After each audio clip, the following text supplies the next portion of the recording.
तो गाइस आज की क्लास में हम करने वाले हैं मैट्रिक्स के कुछ इंपॉर्टेंट एमसीक्यूज। तो पहला वाला एमसीक्यू देखते हैं यहाँ पे।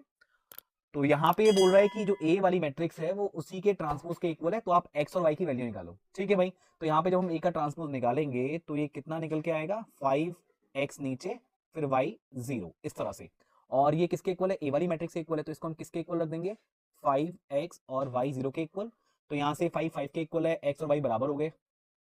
ठीक, और x और y यहाँ से बराबर आपको मिल रहा है, कैसे भी आप कर लो, 0 0 के इक्वल। ठीक है, तो यहाँ पे आपको रिलेशन मिल चुका है कि x और y दोनों बराबर है, और अगर आप ऑप्शन को चेक करेंगे तो बी ऑप्शन में आपका आंसर है। नेक्स्ट क्वेश्चन को देखते हैं। ए वाली मैट्रिक्स है 0 1 0 0 और आपको निकालना है उसके बाद a की पावर 2 0 2 3, ये किसके इक्वल होगा। दिखने में काफी कॉम्प्लेक्स लगता है लेकिन इतना है नहीं। करना क्या है आपको, आप सिर्फ पहले इसका स्क्वायर निकाल दो, तो वहां से आपको एक पैटर्न मिल सकता है। ठीक है, तो हम क्या करने वाले हैं, a इंटू ए, और इसको आप क्या करेंगे 0 1 0 0, फिर आपका 0 1 0 0। तो मल्टीप्लाई करना आई होप आप लोगों को आता होगा। तो आप इस रो को इस कॉलम से मल्टीप्लाई करेंगे, और इसका ऑर्डर आपका कितना बनना है, ये 2 क्रॉस 2 का है और ये भी 2 क्रॉस 2 का है। तो इसका मतलब जब जैसे मैंने इसका स्टार्टिंग लिया, इसका लास्ट लिया, ठीक है, पहले वाले का लास्ट और दूसरे वाले का स्टार्टिंग, इसका मतलब ये दोनों अगर सेम है तो मल्टीप्लाई पॉसिबल है। और जो लास्ट के बचते हैं ये 2 और ये वाला 2, पहला वाला पहली वाली का और बाद वाला दूसरी वाली का, ये मिलके डिसाइड करते हैं जो नई मैट्रिक्स आएगी उसका ऑर्डर। तो मल्टीप्लाई करके क्या मिलेगा, 0 को 0 से मल्टीप्लाई करोगे 0 आएगा, और 1 को 0 से करोगे फिर से 0 आएगा। अब इस पहले रो को सेकंड वाले कॉलम से मल्टीप्लाई करेंगे, तो 0 को 1 के साथ करेंगे तो 0, और 1 को 0 के साथ करेंगे फिर 0। अब यही काम हम सेकंड वाली रो के साथ करेंगे। ठीक है, तो 0 को 0 से 0, फिर 0 को 0 से 0, फिर 0 को 1 से 0, फिर 0 को 0 से 0।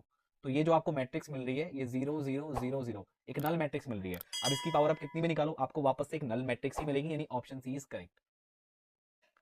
नेक्स्ट वाला क्वेश्चन, ये जो मैट्रिक्स है वो p प्लस क्यू के फॉर्म में तोड़ा है इसको, और p सिमेट्रिक है, q इसकी सिमेट्रिक है। बहुत आसान क्वेश्चन है, यानी इस वाली मैट्रिक्स को इसको हम a मान लेते हैं, तो ये आपकी 2 0 और 5 4 है। और आपको अगर सिमेट्रिक निकालनी होती तो a प्लस ए का ट्रांसपोज बाई 2, लेकिन आपको इसकी सिमेट्रिक निकालनी है यानी कि q, तो a माइनस ए का ट्रांसपोज अपॉन 2 करेंगे। तो ये कितना निकल के आएगा भाई, इसका ट्रांसपोज है 2 0 5 4।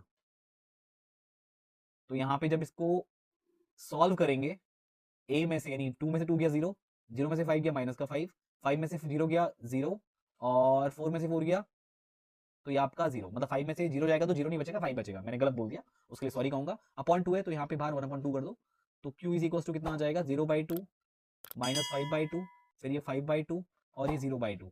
तो कौन सा ऑप्शन करेक्ट है, तो आपको बी वाला ऑप्शन करेक्ट देखने को मिलेगा।